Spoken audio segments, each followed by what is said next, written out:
आप सभी लोग शायद 10 बजे से ही आए हैं और पहले से आए हैं क्या? खाना वाना तो खाए हैं ना? नहीं तो क्या पता चला कि इधर धर्म चर्चा चले तो फिर पेट चिल्लाने लगे। हाँ, नहीं तो कबीरदास की वाणी सत्य हो जाएगी। कबीर क्षुधा है कुकरी करत भजन में भंग, या को टुकड़ा डारी के सिमरन करहु सुरंग। तो टुकड़ा डाला है कि नहीं? पेट में डाल दिया है ना? नहीं तो भंग पड़ेगा। आवाज जितनी साफ कर सके एकदम साफ साफ, इसमें हनक ना हो, शार्प हो।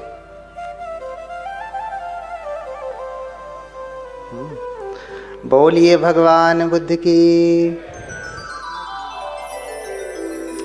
भगवान बुद्ध की जय हो कि करुणा हो।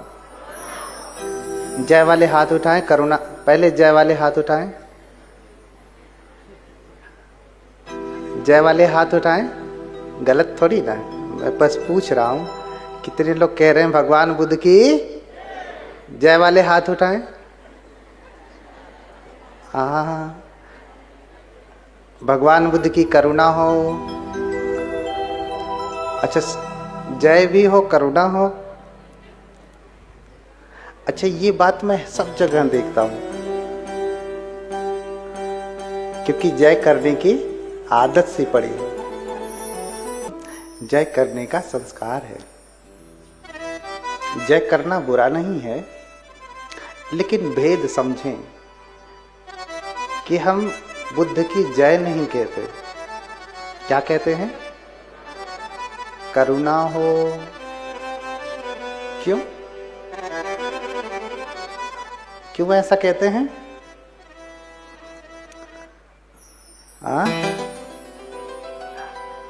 जय का अर्थ होता है जीते। जय का अर्थ क्या होता है? महाराज आपकी जय हो। आप कभी पराजय को न प्राप्त हो।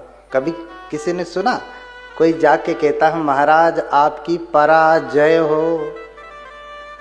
किसी ने कहा? कह देगा तो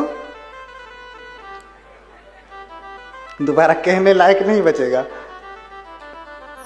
हाँ,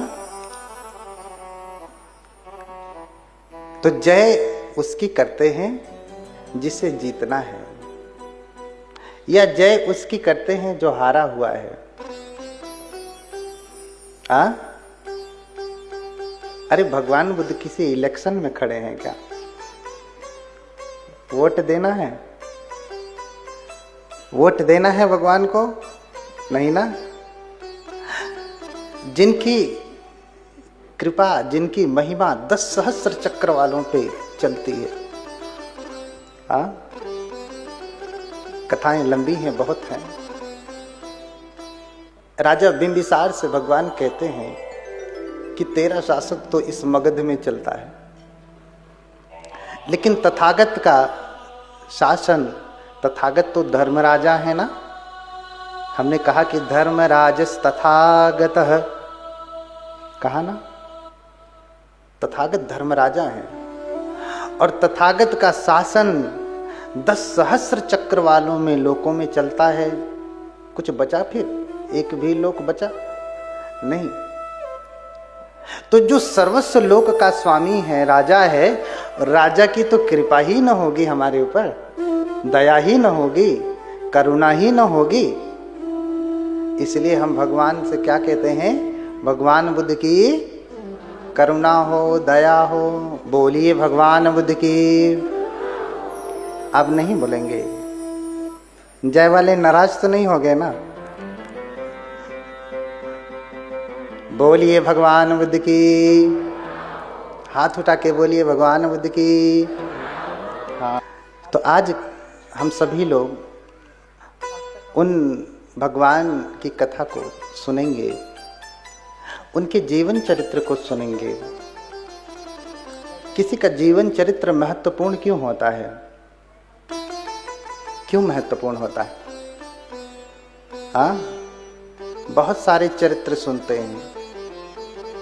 सुनने के बाद आपसे प्रश्न किया जाता है कि अरे भगवान तो ऐसा ऐसा कर लेते हैं, भगवान तो ऐसा ऐसा कर लेते हैं, तू क्यों नहीं करता? तो कहते अरे वो तो भगवान हैं, वो कर सकते हैं, मैं कैसे कर सकता हूं? तो फिर भाई वो भगवान तुम्हारे किसी काम के हुए? कक्षा में टीचर कोई सवाल बताता है, अध्यापक बच्चों को सवाल बताता है, सवाल हल करके सिखाता है, और बच्चे से कहा जाए कि तू भी सवाल हल कर, तो कहेगा अरे वो तो टीचर हैं इसलिए हल कर लेते हैं, मैं कैसे हल करूंगा? तो टीचर की कोई उपयोगिता रही उसके लिए? रही क्या? हाँ, ऐसे ही जिस भगवान की उपयोगिता आपके सामर्थ्य से बाहर चली जाए तो फिर उसका चरित्र आपके काम आने वाला नहीं है। जिनकी लीला आप न कर सके तो फिर वो आपके लिए किसी काम का नहीं है। इसलिए हमें बुद्ध के जीवन चरित्र को सुनना चाहिए। बुद्ध कहते हैं कि अगर कोई बुद्ध विशाल पीपल के वृक्ष की तरह से हैं तो समस्त मानव जाति पीपल के छोटे से बीज की तरह से है। पीपल का बीज कितना बड़ा होता है? सरसों का 10 भाग कर दीजिए तो एक पीपल का बीज आपको मिलेगा, इतना छोटा होता है। हाँ? तो अगर कोई बीज इतना विशाल वृक्ष हो सकता है तो समस्त मानव जाति में भी बोधि का बीज है। वो भी आज नहीं तो कल बुद्ध बनेंगे। इसलिए बुद्ध का जीवन चरित्र हमारे लिए सार्थक है, क्योंकि बुद्ध कहते हैं जैसे मैं बुद्ध बन सकता हूं वैसे तुम भी बुद्ध बन सकते हो। बोलिए भगवान बुद्ध की। इसलिए बहुत लंबे समय की बात है। कप्पे सत्सहस्रे च चतुर्च असंख्ये इत्थंतरे यं चरितं सभ्येते बोधिपाचनम्। कप्पे सत्सहस्रे च चतुर्च असंख्ये अमरम नाम नगरम दर्शनीयम मनोरमम। बहुत सुंदर नगर है अमर। अमर नगर के लोग बड़ी साज सज्जा में लगे हुए थे। जैसे यहाँ पे आप साज सज्जा में लगे हैं, कोई कुर्सी लगा रहा है, कोई आसन बना रहा है, कोई पूजा वेदी सजा रहा है, कोई फूल लगा रहा है, कोई चटाई बिछा रहा है, कोई साफ सफाई कर रहा है। सभी लोग साज सज्जा में लगे हैं ना। ऐसे ही अमर नगर में साज सज्जा चल रही थी। क्यों साज सज्जा चल रही थी? क्योंकि उस अमर नगर में भगवान बुद्ध आने वाले हैं। जैसे हमने कहा,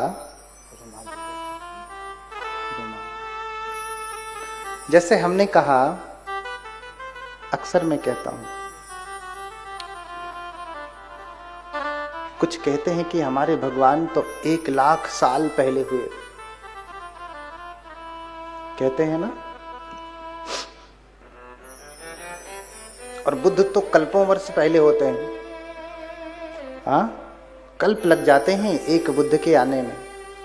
एक से दूसरे बुद्ध के बीच का जो अंतराल है बहुत लंबा है, बहुत समय लग जाता है। कल्प किसे कहते हैं कि पर्वत की चोटी को रेशम के कपड़े से 100 वर्ष में एक बार पोंछा जाए तो चोटी को समाप्त होने में जितना समय लगता है उसे कल्प कहते हैं। क्या कहते हैं? कल्प। कितना समय लगेगा? इसे वर्षों में गिन सकते हैं? 1 वर्ष, 2 वर्ष, 10-20 वर्ष, लाख करोड़ वर्ष, ऐसा गिन सकते हैं? नहीं, ये लाख करोड़ वर्ष से अधिक है। और बुद्धों की तो परंपरा है, जिनकी मूर्ति आपने लगाया है वो कौन से बुद्ध हैं? 28वें बुद्ध हैं, गौतम बुद्ध। एक बुद्ध से दूसरे बुद्ध का अंतराल इतना लंबा है, तो भी बुद्धों के अवशेष मिलते हैं कि इनसे पहले ककुसंद बुद्ध, कोणागमन बुद्ध, कश्यप बुद्ध, सबके अवशेष मिल रहे हैं, जिनकी गणना हम कल्पों में करते हैं। और लाखों वर्ष पहले जन्मे हुए किसी भगवान का अवशेष नहीं मिलता। सोचने वाली बात है ना। लोग कहते हैं लाखों वर्ष पहले हुए इसलिए संग्रहित नहीं किया जा सका, तो सोचने वाली बात है। हाँ, कुछ बातें थोड़ी कड़वी होती हैं। कहते हैं लोग सत्य कड़वा होता है, होता है? सत्य कड़वा तो होता है ना, तो बोल क्यों नहीं रही? सत्य कड़वा होता है ना? हाँ, अच्छा, इस ऑडिटोरियम में कथा लगी है, सत्य बात है कि नहीं? कड़वा लग गया होगा, लगा? अच्छा, हम बैठ करके कथा कर रहे हैं, सत्य बात है ना? कड़वा खूब लगा होगा। सत्य कड़वा है तो फिर आप तो मीठा ही बोलते होंगे कि कड़वा ही बोलते हैं? सत्य बोलते हैं कि झूठ बोलते हैं? तो दिन भर कड़वा कड़वा तमाम कड़वाहट फैला डालते होंगे घर में। हाँ, पूरी कड़वाहट फैला के रखे हैं। सत्य कड़वा नहीं होता। सत्य तो सबसे, सत्यं वे सुमधुरम, सत्य तो सबसे मीठा होता है। सत्यं वे सुमधुरम, सत्य सबसे मीठा होता है। सत्य से मीठा कुछ भी नहीं। हाँ, सत्य से मीठा कुछ भी नहीं होता। लेकिन जो सत्यवादी होगा उसी को मीठा लगेगा। झूठे व्यक्ति को सत्य मीठा लगने वाला नहीं है। तो सत्य कड़वा नहीं होता। हम इतना झूठ में जिए होते हैं कि जब सच से सामना होता है ना, तो हमसे स्वीकार नहीं होता। जैसे ये कथा लगी है ना,